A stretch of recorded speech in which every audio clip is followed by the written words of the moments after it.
What's up, everybody, and welcome in to another edition of the Sit Down. As always, if you enjoy this video, please make sure you hit that like button and let me know what you think of today's very interesting discussion in the comment section below. If you're new around here, you just haven't done it yet. We're living on a rock and seeing this video for the first time.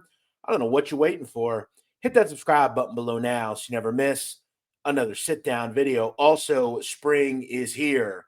There's nothing better than a cigar after a long day's work. If you enjoy cigars and would like to support the show, we have our own signature sit down cigar available from Pravada Cigar Club. The link to buy is in the pinned comment of this video. Today, ladies and gentlemen, we're going to get in to another very interesting organized crime topic. And over the last couple of years, there have been a few dust-ups and news being made in the Bonanno crime family. Most recently, over the last year, the alleged boss of the family, Michael the Nose Mancuso, was sent back to prison. He was sent back for a violation of supervised release after he was seen in multiple photos like this. He can be seen on the right. Who's the guy on the left? Well, according to the federal government, it's the underboss of the family, a man called John Spirito. The story of John Spirito next on the sit down. John Spirito was born on October 25th, 1958 in the Bronx, New York. He would come up in that borough, and today he still owns multiple properties in and around the Throgs Neck section of the Bronx. Now, the Bronx has always had, at least for the last 30 plus years, the Bronx has always had a Bonanno crime family faction. In fact, John Spirito in his early years would slot in with members of that would ultimately become members of the Bonanno crime family, including his longtime pal, Michael Mancuso. Now, for John Spirito, he would first delve into criminality way back in the 70s. In fact, Spirito has a long rap sheet. It has been said that John Spirito has been arrested dozens of times, and he would actually serve a stint in prison for gun possession in the late 70s. And by 1985, he had a very serious case that we'll get into, and one that we would serve a bunch of prison time. There's one thing that's clear about John Spirito that you'll find in this video. A lot of his adult life has been spent in prison, and a lot of his show is based on things that John Spirito allegedly did while in prison or something that would happen while he was in prison. Now, Spirito would have a son, one of which that would follow him into the life. His son, John Jr., would be born in 1983, and we'll get into in this video, he would follow him into the life as well. Now, Spirito in 1985 would be arrested after he was allegedly involved in some sort of shooting. In 1986, he would be convicted of 2 counts of assault and also weapons possession charges and be sentenced to 10 to 20 years in state prison. He would be granted parole in and around the mid-90s. By that point, as I said, John Spirito was running with members of the Bronx faction of the Bonanno crime family. On the far left, Bonanno captain Patty from the Bronx, DiFIllipo. In the middle, Anthony Frasone, as well as on the right, Michael Mancuso. So once Spirito gets out of prison, he almost has kind of his ready-made connections due to the fact that a lot of his boyhood friends or adult friends were in or around the Bonanno crime family. As I said, the family was run up in the Bronx by Patty from the Bronx. I also want to get into a very interesting story that Joey Massino would mention in 1997 that happened. Now, Massino would obviously mention this down the road when he flipped. Now, around 1997, according to Joey Massino, multiple members and associates of the family, including John Spirito, went alongside Vinny Gorgeous Basciano to a Queens social club. Now, around that time, Vinny Basciano was in this social club, and something would happen along the lines where they had a meeting in this club to resolve a gambling issue with a person, to which one of the kids had a gun on him. The kid would get cocky and nasty, and Vinny allegedly whacked him. Now, DiFillipo, according to Massino, would tell him that Johnny Joe Spirito was there alongside other members of the family, including Anthony Frasone, Sal the Ironworker, Montagna, and Manny Garagna. So Massino essentially says that these guys were pit bulls and they were doing work. They did what they had to do, and that they were all present when Vinny Gorgeous just got kind of sick of a guy and whacked him. They would eventually leave the body in a car in the Bronx. Now, one thing that is very evident about John Spirito over the years is that he was a decent earner. He made money in loan sharking and gambling and other illegal rackets. But for the most part, as I said, Spirito was an enforcer. He was alleged enforcer. He was a pit bull. He did things on behalf of the family as far as work was concerned. Now, in and around 1999, Joey Massino is beginning to have issues with a high-level narcotics dealer and high-ranking member of the family, a person called Gerlando George from Canada, Shasha. Now, Shasha was originally from Italy. He had spent time in Canada. He was close with the Montreal faction of the Bonanno Crime Family. He made a lot of money in narcotics. He was part of the Zip faction. Now, at one point, he begins kind of going off cold cock, saying things that he's not supposed to. And it also had been mentioned by Massino down the road that he viewed Shasha as kind of a power grabber, someone that maybe could take over his leadership eventually, to which an infuriated Massino in early 1999 goes to his brother-in-law, Salvatore Vitale, and instructs that George, quote, has to go. Now, the plan was, according to Massino, he would give the message to Vitale that he wanted Patty from the Bronx, DiFillipo, to take care of this a piece of work. Now, from what I understand, DiFillipo and Shasha had some sort of ongoing beef, and the goal was to maybe try to resolve it, and that's the way they could lure DiFillipo to some sort of meeting. Now, allegedly, alongside John Spirito, DiFillipo and him would pick up George from Canada in and around March of 1999. They would pick him up at a place in Manhattan and drive him up towards the Bronx. This would happen on March 18th, 1999. Now, while John Spirito was driving, it's alleged DiFillipo would whack George from Canada, Shasha, and they would dump the body in the Bronx. Now, according to Massino, he would say that the reason the body was dumped was to make it look like it wasn't the Bonanno Crime Family, because it was common knowledge that the Bonanno Crime Family the mafia generally didn't leave pieces of work that they had committed. They would disappear it. So Patty from the Bronx, who was a capo at this point, is taking part allegedly in work alongside Spirito. Now, within weeks from the whacking of George from Canada, John Spirito would allegedly become a made member of the mafia alongside Peter Pug Lavaglio. They would both be made in a ceremony in mid 1999. He would be sponsored into the family by his captain, Patty from the Bronx, DiFillipo, and put in his crew. Also in the crew by 2002, it would include Michael Mancuso and Sal the Ironworker Montagna. However, for Spirito, his time as a made member of the mob didn't last that long. It only lasted for about 3 years.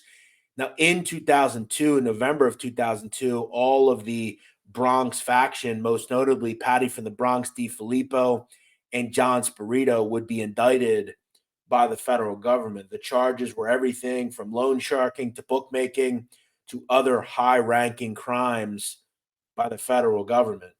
Now, in summer of 2003, it got worse for John Spirito and Patty from the Bronx, because they would be indicted for the hit on George from Canada, Shasha. Eventually, John Spirito will cop to a plea, and he was sentenced to 20 years in federal prison. Now, as I said earlier in this video, a lot of this video, we're only 10 minutes in, a lot of this video is Spirito in prison because a lot of things would happen while he was in prison. And this is all alleged because everything I'm about to talk about is all stuff that's been contended by the government. But John Spirito has never been brought on any charges, though all of the connections seem way too simple.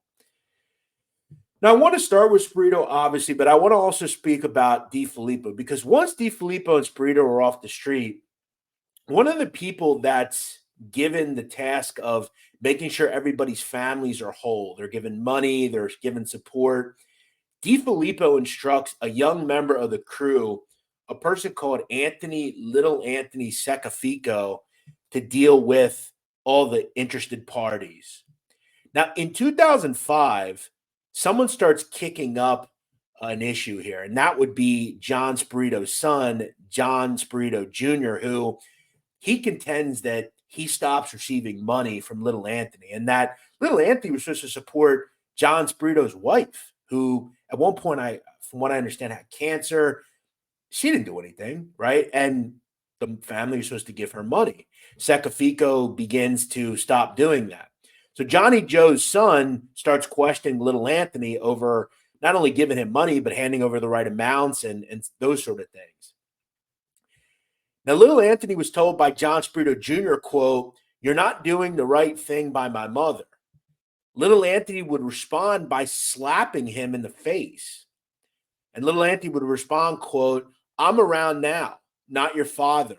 If you have a problem, tell your dad to come around and see me when he gets home." Now, it was also said that Little Anthony was also suspected of skimming from funds that were supposed to be going to members of the families that were in prison. And he was also accused of spending a little bit too much time with the wives of these people. Now, I want to discuss one of a connected video that I'd seen recently that went out was a video on the Secafico whacking done by former Lucchese made man John Panisi. And John made a really good point in this video, which I urge you to go check out. Panisi essentially said that one of the complete no-nos that you would never do as a member of the mob is go see a wife of one of these people alone. And he said that Secafico made that mistake many times. And it's not that Secafico did anything wrong, probably. It's that people begin talking when they see a member go into a person who's in prison's wife's house. And that certain people started talking about Secafico. It was a really good video done by him. Now, interestingly enough, in 2009, 4 years after this thing, Little Anthony Secafico would be hit 7 times and whacked in Staten Island. He would turn up dead.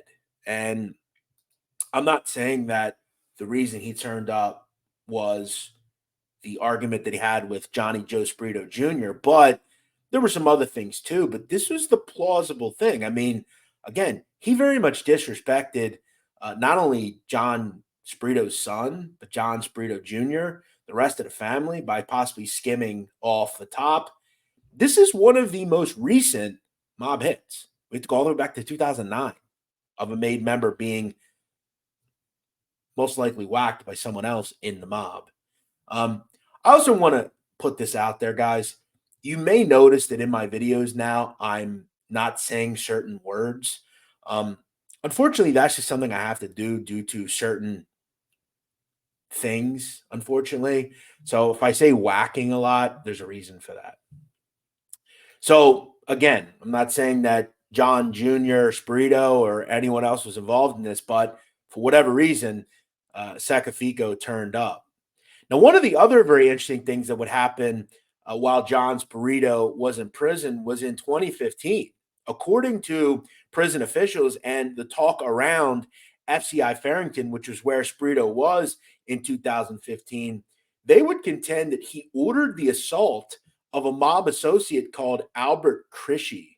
Now, Albert Krishy's wife, a woman called Danielle, was allegedly a possible cast member on the VH1 television show Mob Wives. There was talk that Danielle Crisci might be the next possible castmate. And from what I understand, John Spirito hated Mob Wives. And we'll get into some of the other things that he did as well. According to prison officials, Albert Crisci was brutally beaten to the point that he had to go to a facility outside of the prison to take care of multiple facial injuries and underwent emergency surgery following the assault. Now, Crisci declined to bring up who beat him up. However, prison officials would transfer multiple people, including John Spirito, to segregation.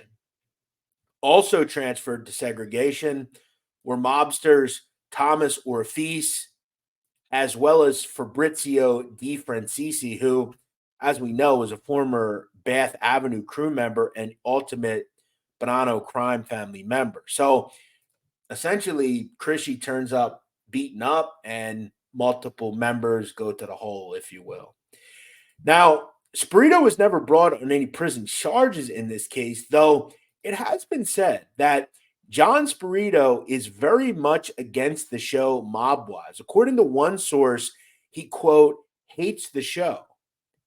Now, it was also said that at one point in and around the early 2010s, Colombo mobster Eddie Garofalo was sent to prison, and it was possible that he was going to go to FCI Farrington, to which it was said that John Spirito allegedly said that he's not going to be welcome here and that he's not going to sit with us.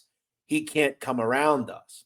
Now, this would have to do with the fact that Eddie Garofalo's ex-wife, a person called Alicia Di Michele, would appear on the show Mob Wives as well. There's one thing clear about John Spirito. He does not like the television show Mob Wives. And from what we have gathered about John Spirito, he is one of the very few left that have these old school values. You don't talk about the life. You don't appear on television shows about the life. And we know that the Bonanno Crime Family had major issue with this show. In fact, we know that Anthony T.G. Graziano was allegedly shelved over his family's appearances and creation of the show. So people like Spirito didn't take this show lightly. John Spirito would ultimately be released from prison in and around 2020. And in 2021, he was allegedly named underboss of the Bonanno Crime Family and still remains in that position today under his pal, Michael Mancuso. Now, Michael Mancuso is also said to be the godfather to Spirito's son, John Spirito Jr. Now, most recently, Spirito turned up in these photos that would eventually send his pal and the boss of the family, Michael Mancuso, away. Mancuso is currently in prison. He gets out in later this year, in around September of this year.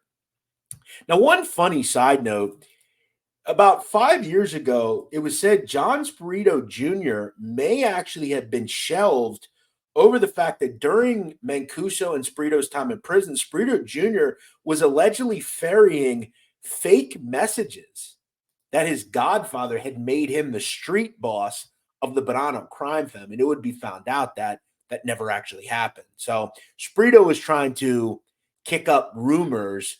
And from what I understand, Spirito Jr. is not shelved, though that was a rumor at one point. And that was coming from a person, Peter Lavaglia, who would ultimately testify. Now, one other interesting side note, in 2022, a person called Vito Grimaldi died. He was an old school Bonanno mobster. There was a funeral. And as we know, there was a assault that took place at the funeral. They would allegedly try to assault Joe Camerano, who had a power struggle with Spirito and Mancuso. One of the people that allegedly went to the funeral to dole out a beating was John Spirito Jr. Now, it has been said that John Spirito did not get a good result in that fight, but that's really the last we've heard of the Spiritos. Spirito Sr. is quiet. He doesn't kick off much, and he says to be operating out of the Bronx pretty quietly at this point. We have to remain to be seen what happens next with John Spirito, but today he is one of the very few with these old school values left on the street.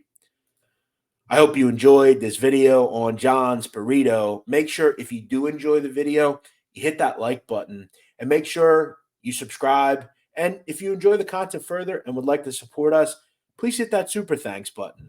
We'll see you next week here on the Sit